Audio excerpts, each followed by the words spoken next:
Assalamualaikum warahmatullahi wabarakatuh. Salam sejahtera bagi kita semua. Salam semangat anak-anak, sahabat rumah belajar dimanapun berada. Ketemu lagi dalam pembelajaran fisika. Pada kesempatan kali ini, silakan perhatikan ilustrasi yang akan ditampilkan berikut.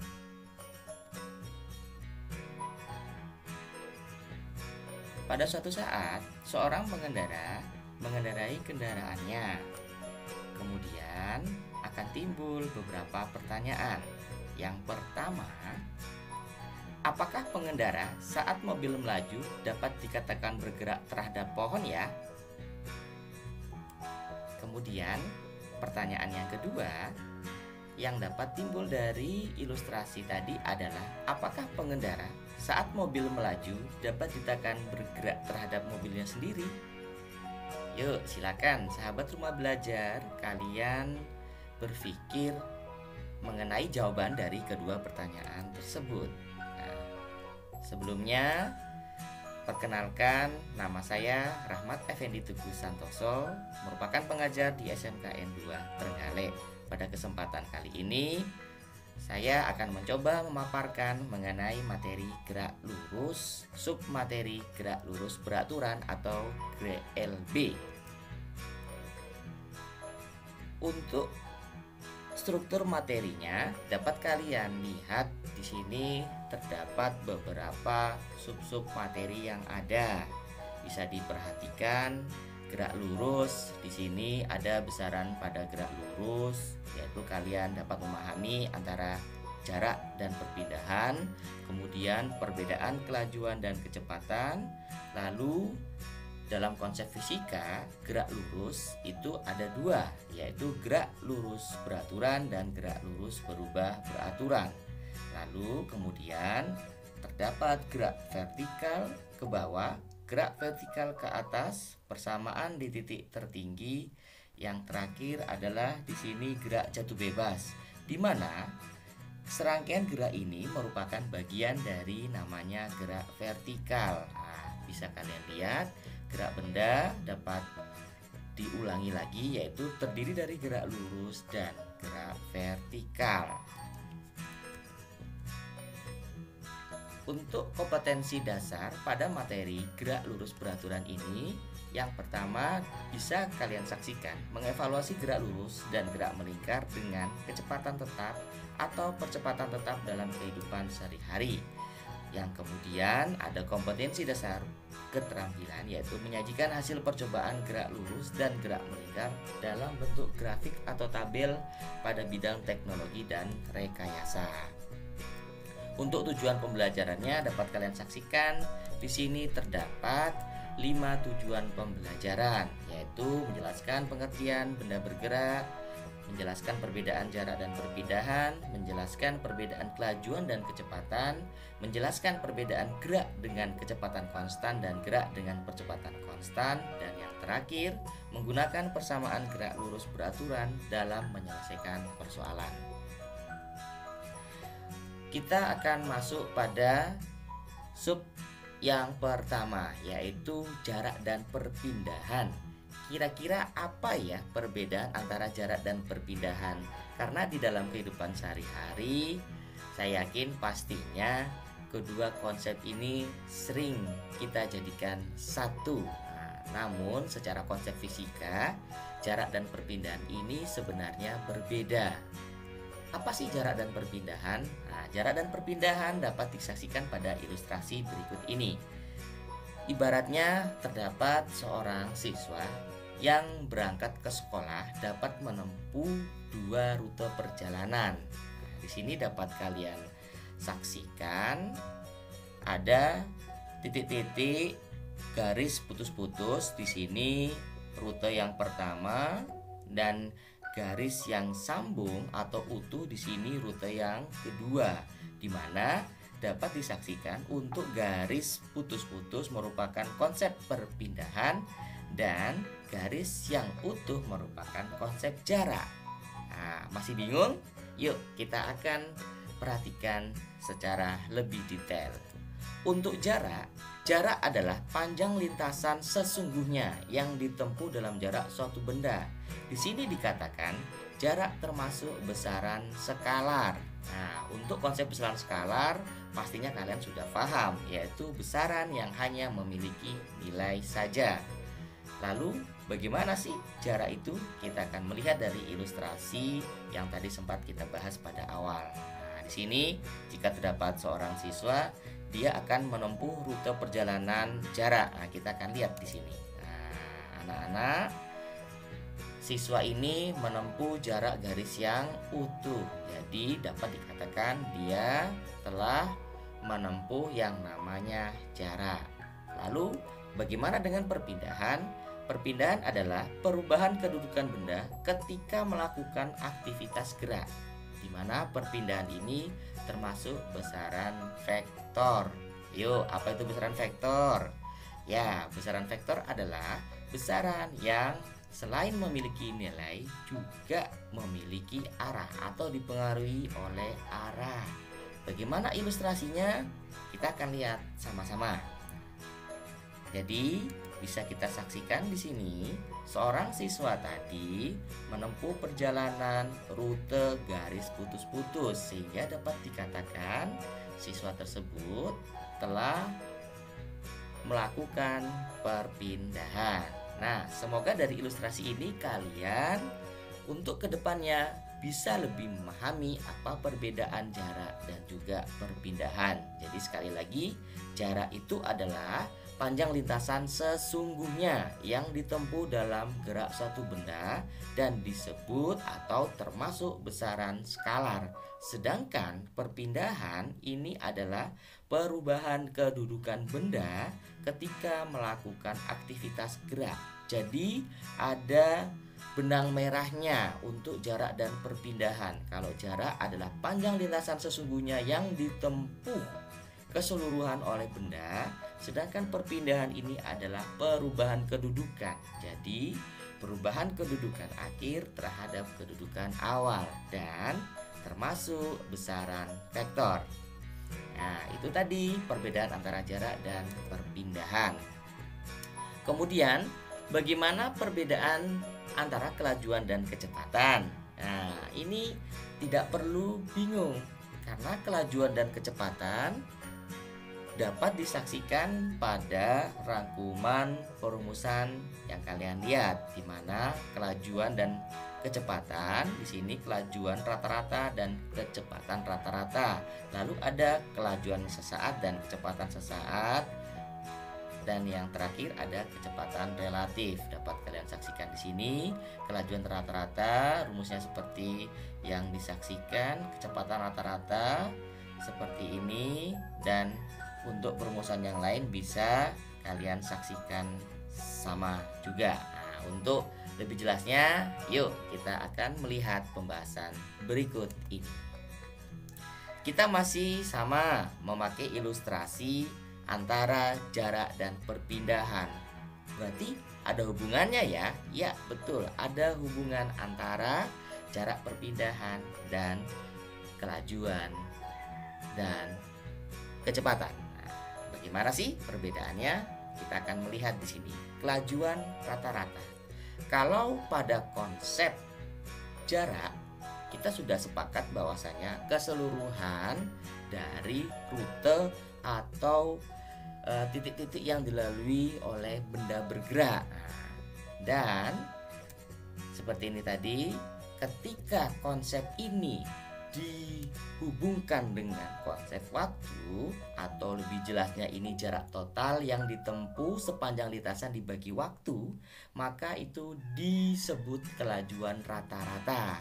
Atau dapat saya ulangi lagi, kelajuan rata-rata adalah jarak yang dibagi waktu diperlukan untuk menempuh jarak tersebut. Nah, itu ya, itu namanya kelajuan rata-rata. Kemudian kita akan melihat pada konsep kecepatan rata-rata. Jadi kecepatan rata apa yang dihubungkan ya kira-kira ini ya? Ya benar, yang dihubungkan adalah perpindahannya. Jadi kalau perpindahan itu kita kaitkan dengan faktor waktu, itu dinamakan kecepatan rata-rata. Nah, dapat kita lihat tadi ya. Sambil kita flashback bahwasanya ketika terdapat benda bergerak atau orang, di sini siswa yang menempuh perjalanan melalui garis yang putus-putus ini kemudian dikaitkan dengan waktunya, maka itu disebut kecepatan rata-rata ya. Jadi semoga kalian bisa memahami apa sih perbedaan kelajuan rata-rata dan kecepatan rata-rata. Untuk gerak lurus beraturan, di sini kita akan lebih jauh lagi memahami gerak lurus beraturan. Jadi buat apa sih konsep jarak, perpindahan, kelajuan dan kecepatan? Konsep-konsep yang tadi sudah dijelaskan merupakan konsep fundamental atau konsep dasar yang harus kalian pahami sebelum masuk lebih jauh pada materi gerak lurus beraturan ataupun nanti gerak vertikal yang akan dibahas pada materi selanjutnya. Jadi untuk gerak lurus beraturan adalah gerak suatu benda dengan lintasan lurus. Jadi intinya gerak lurus beraturan ini adalah gerak yang lintasannya lurus dan memiliki kecepatan tetap. Nah, di sini ada keterangan kecepatan tetap, yaitu apa sih kecepatan? Arah dan besarnya tetap. Nah, kenapa? Karena kecepatan ini termasuk besaran vektor. Oke, betul sekali. Serta percepatannya itu 0 atau A sama dengan 0. Jadi jika terdapat benda bergerak yang karakteristiknya kecepatan tetap, lalu percepatannya 0, itu dikatakan benda bergerak tadi melakukan gerak lurus beraturan. Dengan demikian, maka kecepatan dapat diganti dengan kelajuan dan perpindahan dapat diganti dengan jarak. Nah, ini adalah kesepakatan anak-anak ya. Namun secara fundamental, kecepatan dan kelajuan, perpindahan dan jarak ini secara fundamental sekali lagi berbeda. Namun pada konsep GLB ini disepakati dapat diganti dengan kelajuan dan perpindahan dapat diganti dengan jarak. Seperti itu ya anak-anak ya. Oke. Kita akan lanjut di sini. Persamaan yang berlaku pada GLB adalah S jarak adalah kecepatan atau di sini kelajuan dikali waktu. Di mana V ini kelajuan atau kecepatan ini sama dengan S per T. Karena V konstan, maksudnya di sini kecepatan konstan, maka grafik pada gerak lurus beraturan seperti ini. Nah, ini harus kalian bedakan. Di sini adalah dua grafik yang berbeda namun keadaannya sama. Menggambarkan apa? Menggambarkan benda bergerak dalam karakteristik gerak lurus beraturan. Di sini grafik yang pertama, grafik hubungan antara jarak dan waktu. Jadi grafiknya ini adalah grafik linier lurus positif. Kemudian di sini yang kedua adalah grafik hubungan antara kecepatan terhadap waktu. Nah, kita lihat di sini ada garis lurus, jadi linier juga. Namun di sini garisnya lurus menandakan kecepatannya ini tetap. Sehingga dari grafik di samping diperoleh V sama dengan tangen theta atau delta S per delta T. Sehingga bisa disebutkan S di sini atau ketika kita ingin mencari berapa sih jarak yang ditempuh oleh benda bergerak yang berkarakteristik GLB, bisa kita menggunakan konsep analitis grafik, di mana jarak yang ditempuh dapat dicari dengan persamaan luas daerah yang diarsir. Jadi tergantung daerah yang diarsir ini berbentuk bangun datar apa. Jika persegi panjang berarti dia sama dengan luas panjang kali lebar. Jika segitiga, mohon maaf tidak mungkin segitiga ya, karena di sini adalah gerak lurus beraturan. Jadi kalau tidak persegi panjang, dia itu adalah bentuknya persegi. Nah, ini lain hal ketika nanti dia digabungkan dengan grafik gerak lurus beraturan. Tapi jangan khawatir, kita akan membahas lebih lanjut pada materi selanjutnya. Oke. Untuk yang berikutnya bisa dipaparkan di sini gambaran dari ilustrasi gerak lurus beraturan. Jadi pada 4 detik seorang pengendara melajukan mobilnya, ini bisa dilihat dalam sekian detik tersebut pula kecepatan yang dimiliki itu sama. Nah, bisa dilihat ya di sini ya, ini sama-sama 5 meter per sekon. Kemudian setiap detiknya, setiap 1 detik ini sama, jadi 5 meter.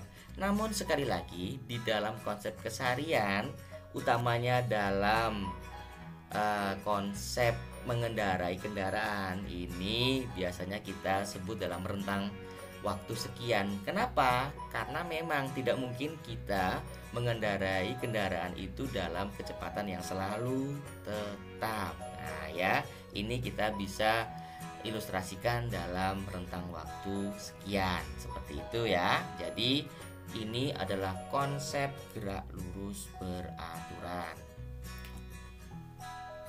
Contoh GLB dalam kehidupan sehari-hari ini banyak macamnya. Yang pertama kita bisa lihat pada konsep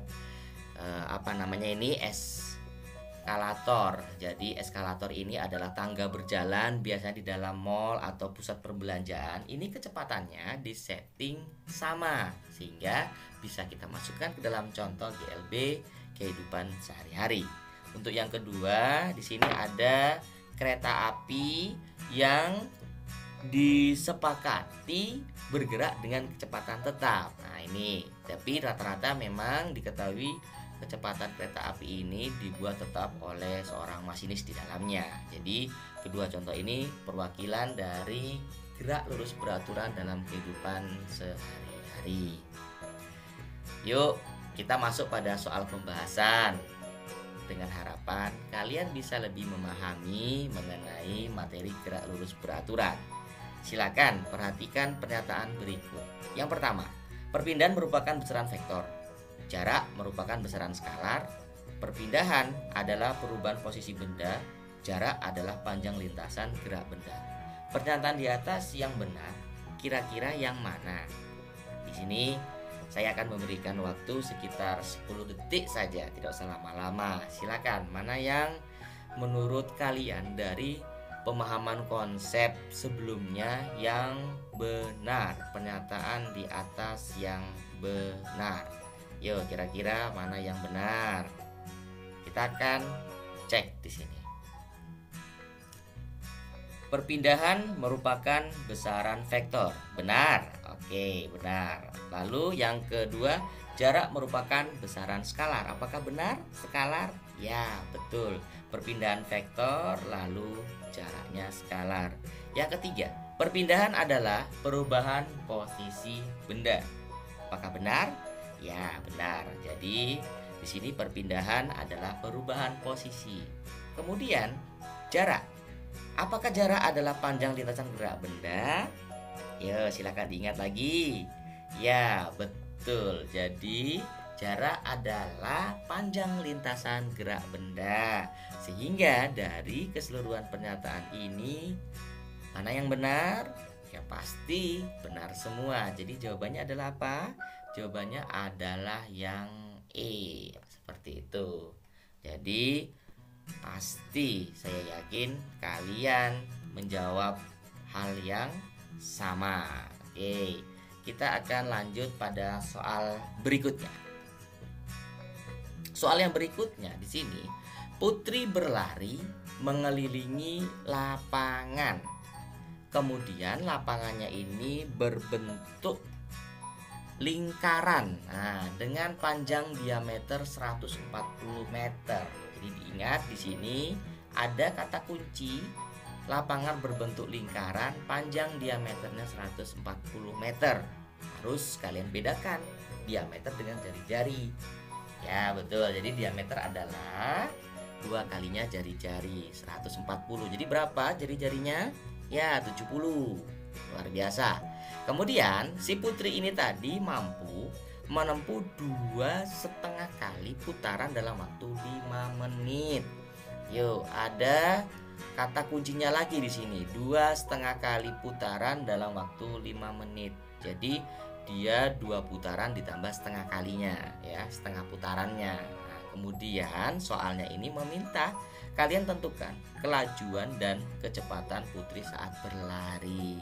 Ayo, untuk menyelesaikan permasalahan fisika, utamanya permasalahan konsep seperti ini, yang harus kalian kuatkan adalah konsep-konsep fundamental tadi, yaitu apa?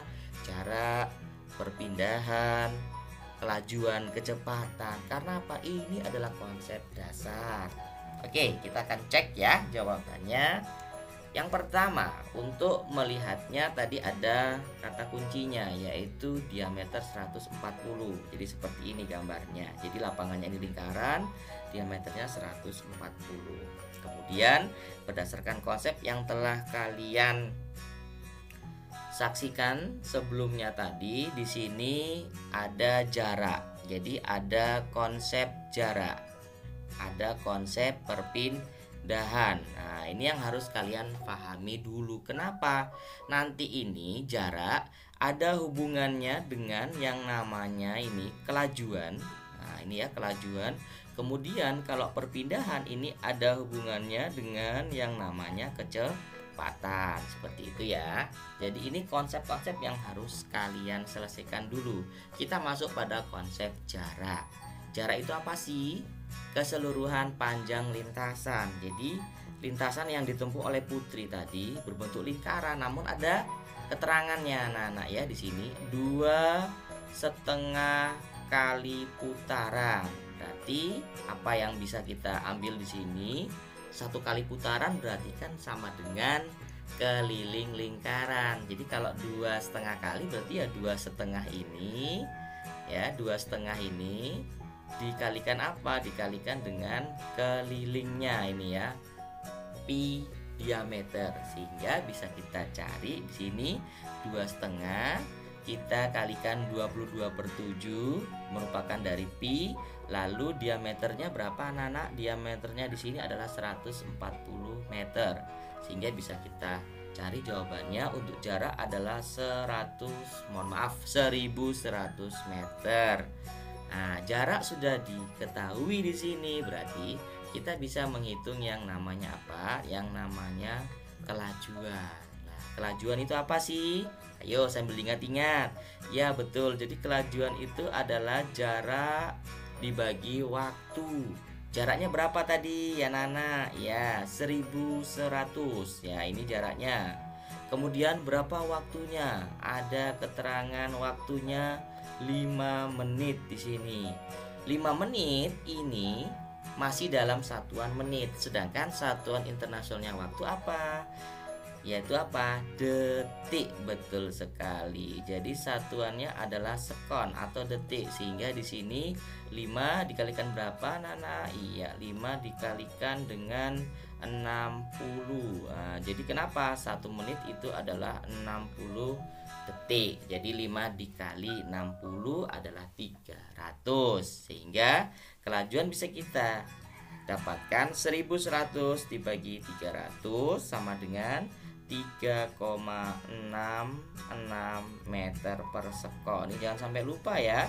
Di dalam fisika penulisan satuan jangan sampai dilupakan. Oke, itu untuk kelajuan. Jadi kalian sudah ketemu kelajuannya berapa tadi kelajuannya? Kelajuannya adalah 3,66. Kemudian bagaimana dengan kecepatan? Nah, ini ya kecepatan. Kecepatan kita kembali lagi ke konsep perpindahan anak-anak. Jadi perpindahan itu tadi apa?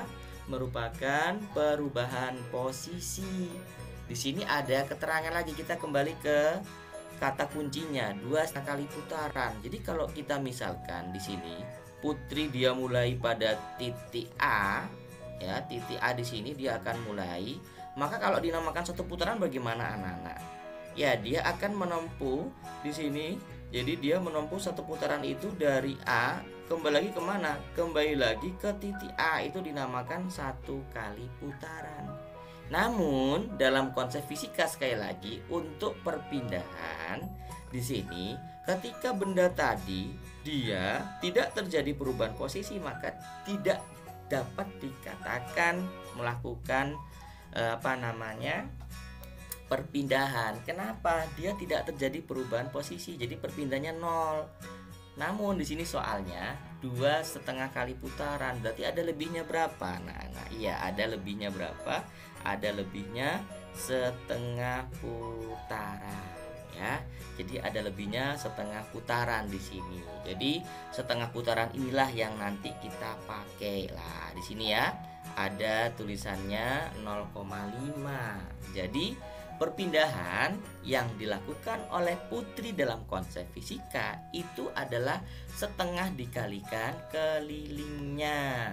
Nah, ini ya, jadi kalian bisa paham ya perbedaan antara jarak dan juga apa di sini perpindahan. Jadi kalau jarak itu semua keseluruhan 2,5 putaran. Namun untuk perpindahan dalam konsep fisika dia hanya menempuh setengahnya saja, yaitu apa? Lebihnya dari 2,5 kali putaran ini. Nah, jadi semoga kalian bisa paham ya. Jadi di sini 0,5 dikali 22/7 ini sama dengan pi ya, sama dengan pi di sini dikali 140 diameter sehingga didapatkan 220.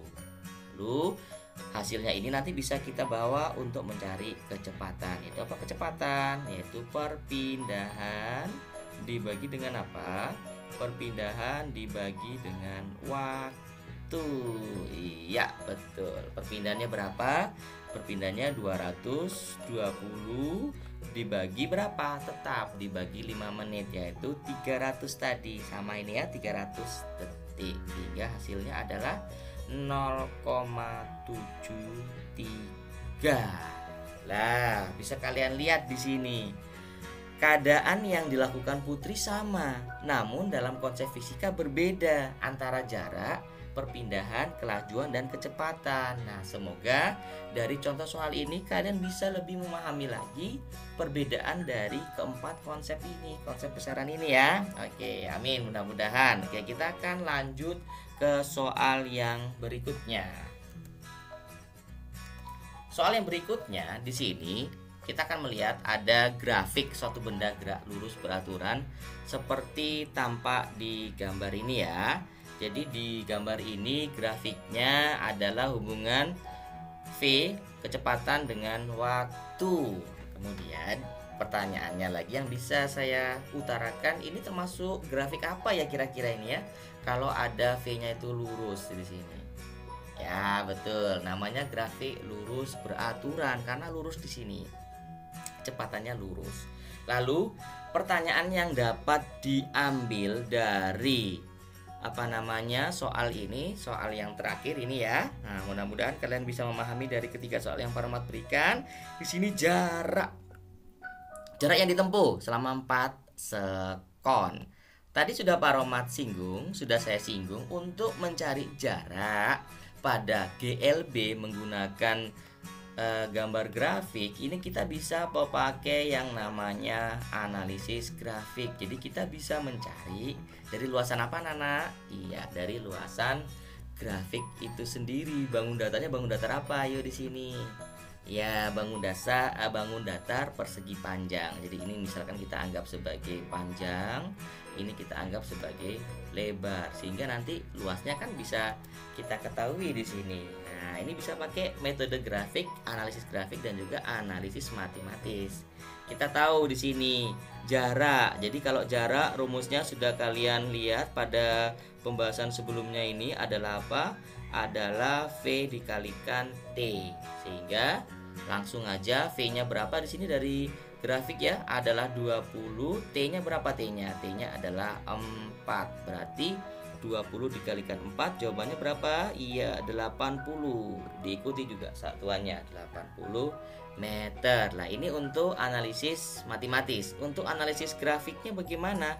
Untuk analisis grafik di sini adalah jarak yang ditempuh itu sama dengan ini ya, luasan daerah yang sudah kita bahas. Jadi luasannya apa di sini?